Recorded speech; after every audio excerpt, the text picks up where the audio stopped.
Hi, I'm Nikki. Welcome to my channel where we get nerdy. So, I have a little bit of a book haul today. Some of the books are new books and some of them are new to me books. Mainly, the new to me books are classics that were found going through my mother's house, of my grandmother's things from when she passed away a few years ago. And my mom said, "You like books, so here you go." So I will start with the new to me books. So first off, we have just this little blue book that has definitely seen better days, but obviously is very well loved. Which, this little blue book is Wuthering Heights by Emily Bronte. And when I say that this book is old, I mean, I can't tell you how old because it does not have a copyright date. Old. So I've actually never read this. Will I read this copy? Probably not, because I don't want to ruin it. It is a gorgeous copy. You got the gold embossing there on the spine. But still, I'm glad to have it in my collection, because I do like collecting classical books. Next, we have Poems of Gray and Bronte. Beautiful cover and a gorgeous spine, if I may say so, with some nice gold edges. Ooh, pretty. This is the complete poems of Charlotte Bronte and Thomas Gray Red Line edition with a copyright of 1886. So, for all of the people that are good at math, i.e. not me, we'll figure out how old this book is. Yeah, so 86. So my parents were married in 85. They've been married 36 years, so 35. 135 years old? Yes? Someone check my math. But I think 135. Still in fairly beautiful condition for a book of that age. So there's the first two. Next, we have this green book with some like embossing. I don't know if you can see that. Maybe. Oh, maybe if I... There we go. Hold it at an angle and we can see it. Right? Beautiful. Absolutely beautiful. And it is 20,000 Leagues Under the Sea by Jules Verne. I didn't realize that it was also called The Marvelous and Exciting Adventures of Pierre Aronnax, Consul and his servant, and Ned Land, and a Canadian harpooner. I didn't realize that's what the name of it was. Yet again, another book that does not have a copyright date, so I can't tell you when this was printed. So, I'm sorry. And, oh, the spine. It just has the gold. 20,000 Leagues Under the Sea. Yet another one I haven't read. Will I read this copy? No, because I don't want to ruin it. Will I probably buy a new version of it so I can read it and annotate it and not have to worry about breaking it? Most likely. That's just how I am.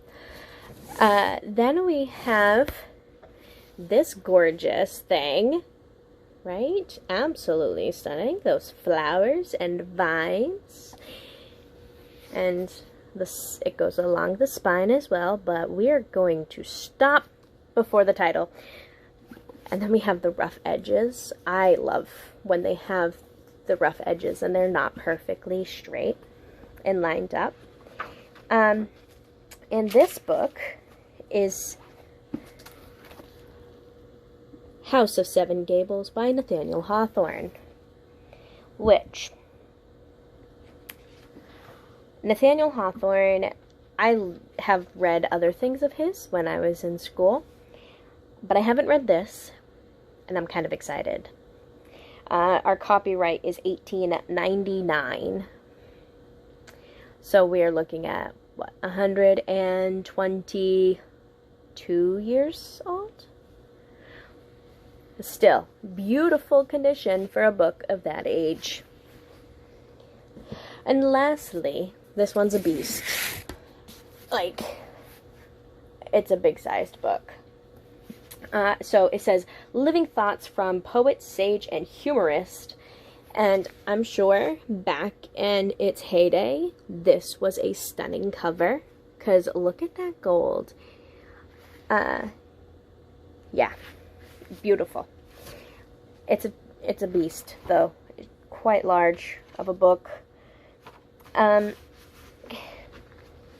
don't know if I'll be able to hold it up. So, Living Thoughts.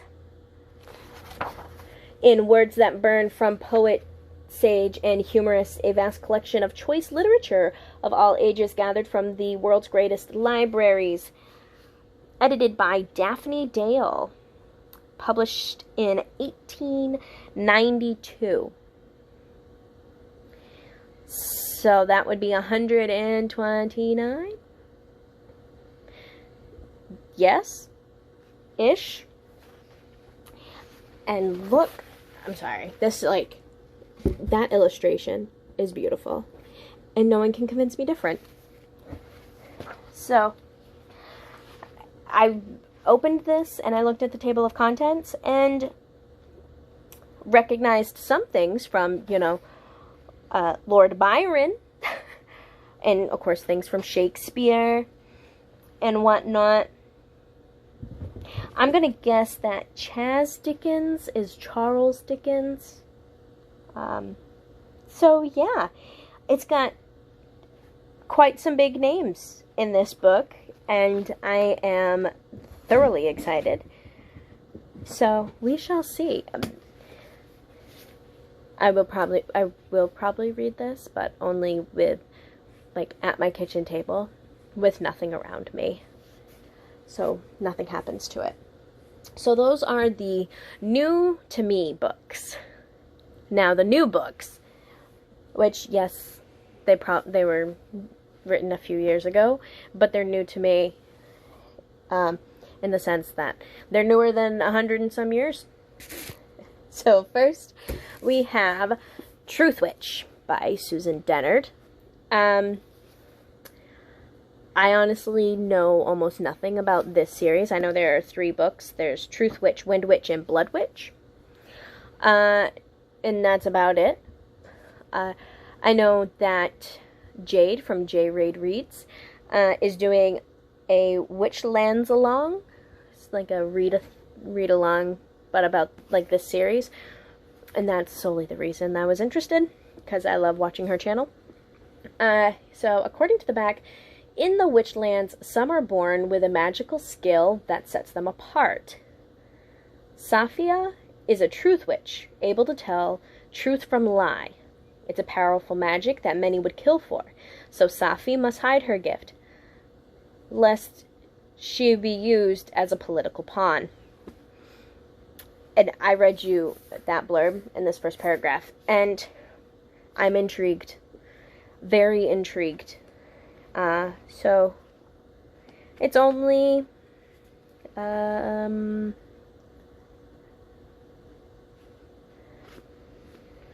on, how many pages are you? 415 pages, so not that bad. And the words are good sized, so maybe a 2-day read. Not that bad, in my opinion, not that bad. Next, I think this book is probably the newest out of everything I have bought in recently. Yeah, 2020. So, next we have Tweet Cute by Emma Lord. So, I bought this because I figured it would fit really well for my BTS reading challenge for Jin, or Kim Sok Jin. It just, I'll read the back and it'll make sense. Meet Pepper, swim teen Captain, chronic overachiever, and all-around perfectionist. Her family may be falling apart, but her massive fast food chain is booming, mainly thanks to Pepper, who is barely managing to juggle real life while secretly running Big Leagues Burger's massive Twitter account. Enter Jack, class clown and constant thorn in Pepper's side. When he isn't trying to duck out of his obscenely popular twin's shadow, he's busy working his family's deli. His relationship with the business that holds his future may be love-hate, but when Big League Burger steals his grandma's iconic grilled cheese recipe, he'll do whatever it takes to take them down, one tweet at a time. So apparently there's like this little enemies to lovers trope, which I can get on the board, right? And I don't want to be too spoilery, but there's something else going on in the scenes that they don't realize is going on. So I'm excited to see how it goes down. Yeah, so tweet cute. I'm excited. It is how many pages? 358. So read it in like an afternoon. Next, I'm guilty of already starting this, but I can't help it. I'm completely enamored with this series, and if you've watched my other videos, you would know that it is Escaping from Houdini by Kerri Maniscalco, the third book in the Stalking Jack the Ripper series. I am not that far in, as you can tell, but I couldn't wait. I love this series way too much. On the back it is blurbed, "Beware of midnight bargains. If you are not careful, you might lose your life, your very soul, to this magical traveling show." And I won't read the back because it would spoil some things that happen in previous books, so not gonna read that.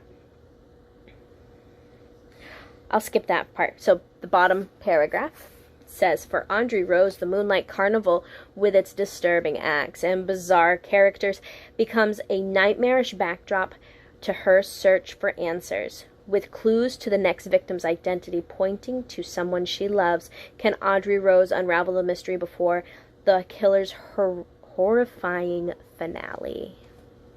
Dun dun dun. Sorry, I had to. It's fitting. So, this book is 431 pages. And with the manner in which Kerri Maniscalco writes, it will probably take me more than a day. Not saying that it's a tough read, just the way she describes certain things visually. I reread it a couple times because it's just that rich. Like, a couple paragraphs I will reread because I'm just that enticed by it. So, it's Escaping from Houdini, the third book. And then, last but not least, we have Capturing the Devil, Kerri Maniscalco's, which is the last book in the Stalking Jack the Ripper series, minus the little novella, which you can get on Kindle, which is apparently about one Thomas Cresswell. So, the blurb on the back says, "He once said the devil was within him and stayed all his wicked life, but no one knows how many lives he's taken, but I'm certain one of our stories will end in hell."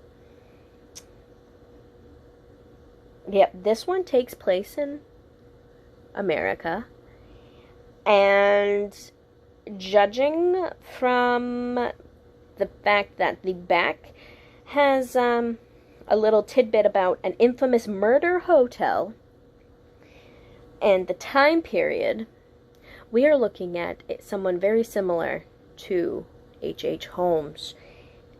So, if you do not know who that is,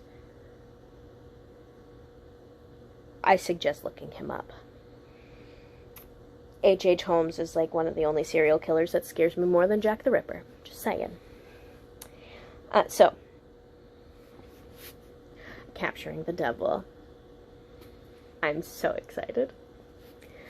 So yeah, that's what I got for a book haul. And hopefully, I will have some more books soon, because I'm just that much of a bookworm. Let me know if you have any recommendations down in the comments below. Don't forget to like, subscribe, and hit the notification bell if you like the videos. Also, I will preface that in May there will probably be a fairly large haul, because that is my birth month. And I told everyone in my family all I wanted was books, and gave them an Amazon wish list to pick from. Or that they could just give me Barnes & Noble gift cards and I would splurge. So, there will be a fairly large haul coming in May. End of May. So, be on the lookout for that.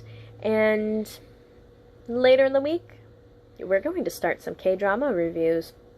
So, with that being said, I hope you all have a nice day. Thank you for watching, and until next time.